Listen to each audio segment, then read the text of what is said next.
Hello friends, hope you all are doing great. Welcome to today's session on OneDrive in Office 365 on Foetron Academy.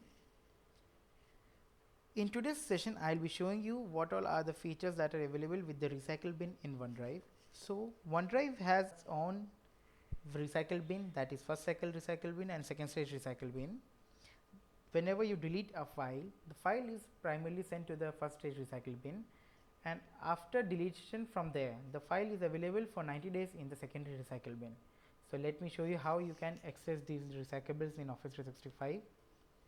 So guys, here is a file that I am having with the name of test1. I delete this file from here, and let me just click on delete and delete here. So my file has been currently deleted and it is now available in the recycle bin on the OneDrive UI here. So when I click on the recycle bin, you will be able to see it starts loading up all the files that I have deleted in the recent. So you can see here, this was the document that I recently deleted, and from here when I click on this file, I have the option to either delete it and or restore it. So should I need to restore the file, I'll just click on this multiple files and I'll just click on restore, and these files will be restored back to the place from where these were deleted.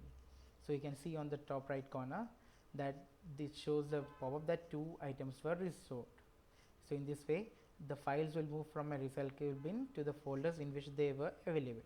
Should I delete a file or folder from here, it will reach into my secondary recycle bin from where it can be restored within 90 days.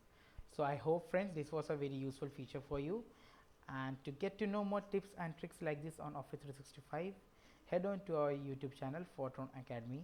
Hope you have a great day. Thank you.